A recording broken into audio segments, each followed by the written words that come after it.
अस्सलाम वालेकुम। Chapter number 11 हमारा कंटिन्यू है होलोजिक न्यूट्रिशन, जिसमें हम डिस्कस कर रहे थे डाइजेस्टिव ट्रैक। डाइजेस्टिव ट्रैक का टॉपिक हमारा कंप्लीट हो चुका है। अब आज हम पढ़ेंगे accessory glands of digestive system. सबसे पहले हम देखते हैं कि एक्सेसरी ग्लैंड्स क्या हैं, ग्लैंड्स क्या होते हैं। देखो, जब हमने पढ़ा था डाइजेस्टिव सिस्टम का इंट्रोडक्शन, वहाँ पर हमने बात की थी कि हमारा जो डाइजेस्टिव सिस्टम है ये दो पार्ट्स पे कंसिस्ट है। एक है इसका डाइजेस्टिव ट्रैक, जो पूरा ट्यूबुलर स्ट्रक्चर है फ्रॉम माउथ टू एनस, और दूसरा इसमें आता है एक्सेसरी ग्लैंड्स। कुछ ऐसे ग्लैंड्स हैं जो कि हमारे डाइजेस्टिव ट्रैक के साथ एसोसिएशन में हैं, जिनकी सिक्रीशन हमारे डाइजेस्टिव ट्रैक में रिलीज़ होती है। ऐसे ग्लैंड्स को हम कहते हैं accessory glands of digestive system. अब अगर हम बात करें ग्लैंड्स की, तो ग्लैंड्स ऐसे स्ट्रक्चर हैं जो कोई सिक्रीशन प्रोड्यूस करते हैं। ऐसा स्ट्रक्चर जो सिक्रीशन प्रोड्यूस कर रहा हो उसे हम कहेंगे ग्लैंड्स। ये ग्लैंड्स दो तरह के होते हैं। एक होता है एक्सोक्राइन ग्लैंड। एक्सोक्राइन ग्लैंड हम ऐसे ग्लैंड को कहते हैं जिनकी सिक्रीशन किसी डक्ट के थ्रू पास हो रही हो। फॉर एग्जांपल, ये एक ग्लैंड है, ये कोई सिक्रीशन प्रोड्यूस कर रहा है। अब ये सिक्रीशन कलेक्ट होगी और एक डक्ट के थ्रू पास होके ये रिलीज़ होगी। ऐसे ग्लैंड्स को हम कहते हैं एक्सोक्राइन ग्लैंड। दूसरी टाइप ग्लैंड्स की होती है एंडोक्राइन। एंडोक्राइन ऐसे ग्लैंड्स होते हैं जिनकी सिक्रीशन डक्ट से पास नहीं होती, बल्कि इनकी सिक्रीशन डायरेक्ट रिलीज़ होती है ब्लड में। फॉर एग्जांपल, ये एक ग्लैंड है, ठीक है। अब इस ग्लैंड से कोई डक्ट अटैच नहीं है। ये ग्लैंड जो भी सिक्रीशन बनाएगा, ये सिक्रीशन डक्ट के थ्रू रिलीज़ नहीं होगी। ये सिक्रीशन कैसे रिलीज़ होगी? ये डायरेक्ट ब्लड में डिफ्यूज़ हो जाएगी और ब्लड के थ्रू फिर ये अपने टारगेट ऑर्गन तक पहुँचेगी। तो ऐसे ग्लैंड्स को हम कहते हैं एंडोक्राइन ग्लैंड। तो एक्सेसरी ग्लैंड्स जो डाइजेस्टिव ट्रैक्ट के साथ एसोसिएशन में हैं, ये ग्लैंड्स हैं एक्सोक्राइन ग्लैंड। मतलब कि इन ग्लैंड के साथ एक डक्ट भी अटैच होगी और इन ग्लैंड की सिक्रीशन डक्ट से पास होकर अपने टारगेट एरिया में पहुंचेगी। जहाँ पे उस सिक्रीशन को रिलीज़ होना है, वहाँ पर उस डक्ट की हेल्प से वो सिक्रीशन रिलीज़ होगी। एक्सेसरी ग्लैंड्स क्या हैं? Those exocrine gland which upon stimulation secrete secretions into alimentary canal through duct. ऐसे एक्सोक्राइन ग्लैंड्स हैं जो स्टिमुलेट होने पर, मतलब जब उनको इम्पल्स मिलेगा, जब वो स्टिमुलेट होंगे, तो स्टिमुलेशन के बाद वो कोई सिक्रीशन रिलीज़ करेंगे। कहाँ पे रिलीज़ करेंगे? एलिमेंट्री कैनाल, मतलब जो हमारा पूरा डाइजेस्टिव ट्रैक है वहाँ पे रिलीज़ करेंगे। कैसे रिलीज़ करेंगे? Through duct. डक्ट के थ्रू वो सिक्रीशन रिलीज़ होगी, पास होगी और कहाँ पे आ जाएगी? एलिमेंट्री कैनाल में। तो ऐसे ग्लैंड को हम कहते हैं accessory glands of digestive system. अब इसमें कौन से ग्लैंड्स आते हैं? नंबर 1 इसमें आते हैं salivary glands. Salivary gland exocrine gland है, इसको हम ऑलरेडी पढ़ चुके हैं, ठीक है। नंबर 2 है लिवर। लिवर क्या है? लिवर भी एक एक्सोक्राइन ग्लैंड है, जिसको हमने अभी पढ़ना है आगे। नंबर 3 है पैनक्रियास। पैनक्रियास क्या है? पैनक्रियास बोथ एक्सोक्राइन और एंडोक्राइन है, ठीक है। एक्सोक्राइन फंक्शन भी है पैनक्रियास का और इसका फंक्शन एंडोक्राइन भी है।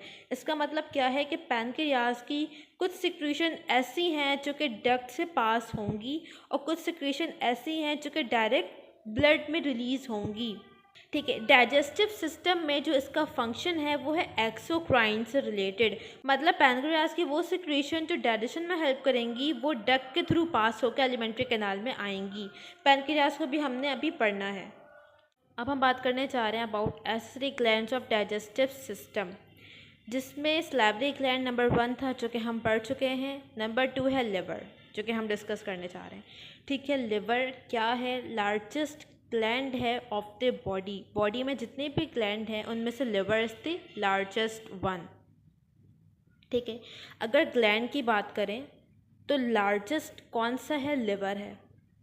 अगर हम बात करें ऑर्गन की कि लार्जेस्ट ऑर्गन क्या है बॉडी का, तो इसका आंसर होता है स्किन, ठीक है। Skin is the largest organ of the body और liver is the largest gland of the body. ये अक्सर एमसीक्यू में ये बातें आ जाती हैं।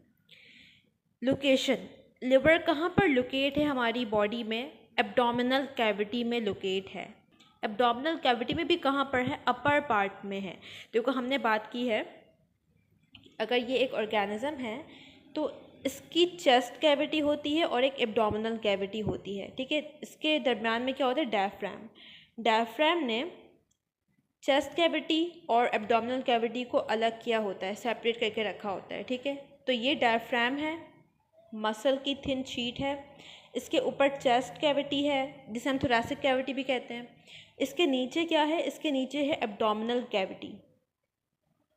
तो लिवर कहाँ पर होगा, एब्डोमिनल कैविटी में है। एब्डोमिनल कैविटी में भी कहाँ पर, अपर पार्ट में, ठीक है, अपर रीजन में, मोर ऑन राइट साइड, इस जगह पे होता है लिवर, राइट साइड पे होता है ज़्यादा, ठीक है। Upper part of abdominal cavity, more on right side, behind diaphragm. Diaphragm के बिल्कुल नीचे होता है लिवर और इस डायफ्राम से अटैच होता है लिवर। लेफ़्ट साइड पे क्या होता है, लिवर के साथ ही स्टमक होता है, ठीक है। यहाँ पर स्टमक है। लोकेशन के बाद है कवरिंग्स। देखो, जब भी हमारे मेजर ऑर्गन्स होते हैं उन पर लाजमी एक कवरिंग मौजूद होती है जो कि उसको प्रोटेक्ट करती है, फ्रिक्शन को रिड्यूस करती है। तो लिवर भी क्योंकि हमारी बॉडी का एक मेजर ऑर्गन है, लार्ज ऑर्गन है, तो इस पर भी क्या है, कवरिंग है। अब हम कवरिंग पे बात करने जा रहे हैं। नंबर 1 लिवर की कवरिंग है कैप्सूल। पूरा लिवर इनक्लोज्ड एक थिन मेम्ब्रेन लाइक स्ट्रक्चर में जिसे हम कहते हैं कैप्सूल। ये ग्रीन कलर का लिवर है, इसके ऊपर जो ब्लू है ये कवरिंग है, कैप्सूल है। सेकेंड लेयर है पेरिटोनियम। पेरिटोनियम एक कनेक्टिव टिश्यू की लेयर है जिसने हमारे एब्डोमिनल कैविटी को और हमारे एब्डोमिनल कैविटी में जो ऑर्गन्स हैं उनको कवर किया होता है। तो लिवर के ऊपर भी पेरिटोनियम की कवरिंग होती है, लेकिन ये पेरिटोनियम कंप्लीट कवरिंग नहीं है लिवर के ऊपर, ठीक है। लिवर का कुछ पार्ट ऐसा भी है जिस पर पेरिटोनियम की कवरिंग नहीं है। तो लिवर इनकम्प्लीटली कवर्ड है पेरिटोनियम से। इसके अलावा पेरिटोनियम की लेयर कुछ लिगामेंट्स भी बनाती है, मतलब कि अगर फॉर एग्जांपल लिवर है, लिवर के ऊपर ये पेरिटोनियम की कवरिंग है, ठीक है। अब यहाँ पर आके ये कवरिंग फोल्ड हो जाएगी और एक थिक स्ट्रक्चर बना लेगी इस तरह से। तो ये क्या बन गया, ये एक लिगामेंट बन गया। अब ये लिवर को दूसरे स्ट्रक्चर से अटैच करने में हेल्प करेगा, ठीक है। तो ये क्या है, ये लिगामेंट है। ये लिगामेंट एक साइड से लिवर से अटैच है और एक साइड पे ये अटैच होगा दूसरे ऑर्गन से। तो लिवर के ऊपर क्या है, डायफ्राम है ना, तो ये लिगामेंट एक साइड से लिवर से अटैच है और एक साइड से डायफ्राम से अटैच है। इस तरह से लिवर डायफ्राम से अटैच होता है। किसके थ्रू अटैच होता है, कुछ लिगामेंट्स के थ्रू। ये लिगामेंट्स कैसे बनते हैं, पेरिटोनियम की फोल्डिंग से बनते हैं, ठीक है। तो ये काम है पेरिटोनियम का, इस तरह से पेरिटोनियम ने लिवर को कवर किया हुआ है। नेक्स्ट है लोब्स। लिवर को अगर हम देखें तो लिवर में हमें 4 लोब्स मिलते हैं। 4 लोब्स के नाम क्या है, नंबर 1 है राइट लोब, नंबर 2 है लेफ़्ट लोब, नंबर 3 है क्वाड्रेट लोब, नंबर 4 है कॉर्डेट लोब। अगर हम लिवर को फ्रंट से देखें, मतलब इसका इंटीरियर व्यू देखें, तो हमें सिर्फ राइट और लेफ़्ट लोब नज़र आते हैं। इस डायग्राम में अगर हम देखें ये वाली, ये एंटीरियर व्यू है कि अगर हम लिवर को सामने से देख रहे हैं तो यहाँ पे हमें सिर्फ लिवर के 2 लोब्स दिख रहे हैं। कौन से 2 लोब्स, एक राइट और एक लेफ़्ट। राइट लोब का साइज़ ज़्यादा है as compare to left lobe, ठीक है। जो बाकी के 2 लोब्स हैं ये हमें दिखते हैं पोस्टीरियर व्यू में, मतलब अगर हम लिवर को बैक साइड से देख रहे हों, ये इसका पोस्टीरियर व्यू है। तो ये हो गया इसका राइट लोब, ये है इसका लेफ़्ट लोब। जो ऊपर है स्मॉल साइज़ का ये है कॉर्डेट लोब और ये वाला है क्वाड्रेट लोब। तो इस तरह से लिवर में हमें 4 लोब्स मिलते हैं ना। लोब्स तक क्लियर है। अब अगर हम लोब को और ज़्यादा मैग्नीफाई करें, ठीक है, और ज़्यादा उसको डिटेल व्यूज़ का देखें, तो हमें क्या मिलेगा, हमें मिलेंगे लॉब्यूल्स। तो लोब्स ऑफ लिवर कंसिस्ट है स्मॉल लॉब्यूल्स पर। ये लॉब्यूल्स कैसे हैं, हेक्सागोनल इन शेप हैं, ठीक है। इनका शेप इस तरह से हेक्सागोनल शेप है। तो हमने एक स्मॉल पार्ट लिवर का उसको मैग्नीफाई किया, जब हमने इसे जूम किया तो हमें क्या मिला, लॉब्यूल्स मिले। ये 1 लॉब्यूल, 2nd, 3rd, 4th, इस तरह से हर हेक्सागोन एक लॉब्यूल है। अब इसको अगर हम एक हेक्सागोन को जूम करें, ठीक है, हम क्या करें, एक लॉब्यूल को जूम करके देख रहे हैं तो हमें ये और किस तरह से इसका डिटेल स्ट्रक्चर दिखेगा, ठीक है। ये एक हेक्सागोन है, इसके सेंट्रल रीजन में एक सेंट्रल वेन होती है। ये क्या है? Central vein. और इस सेंट्रल वेन से ये इस तरह के क्यूबिकल शेप सेल्स हैं, ये इस तरह से कॉलम्स की फॉर्म में अरेंज होते हैं, जो कि रेडिएट हो रहे होते हैं फ्रॉम सेंट्रल वेन। ठीक है, सेंट्रल वेन से रेडिएटिंग मैनर में ये अरेंज, मतलब इस तरह से रेडिएशन निकलती है ना जिस तरह से सन की, उस तरह से इसका स्ट्रक्चर है कि सन एक सेंट्रल वेन को इससे कंपेयर कर लो, और जिसकी रेडिएशन है सन की, इस तरह से ये कॉलम्स की फॉर्म में ये सेल्स अरेंज हैं। ठीक है, ये क्या है? ये क्यूबॉइड सेल्स हैं, ये रेडिएशंस की फॉर्म में अरेंज हैं, कॉलम्स की फॉर्म में। ठीक है, और ये जो सेल्स हैं, इन सेल्स को हम कहते हैं हिपैटोसाइट। हिपैटो मतलब लिवर, साइट्स मतलब सेल्स। ऐसे सेल्स जो लिवर में मौजूद हैं, वो सेल्स जो लिवर फॉर्म कर रहे हैं। ठीक है, तो यहाँ पे हमें क्या मिल रहे हैं? क्यूबॉइड सेल्स, जिसे हम कहते हैं हिपैटोसाइट्स। ये लॉब्यूल्स फंक्शनल यूनिट हैं लिवर के। ये लॉब्यूल्स क्या हैं? ये फंक्शनल यूनिट है, मतलब कि लिवर में जो भी फंक्शन परफॉर्म हो रहा है वो किस लेवल पे हो रहा है, वो इस लॉब्यूल के लेवल पे हो रहा है। तो लॉब्यूल्स क्या हैं?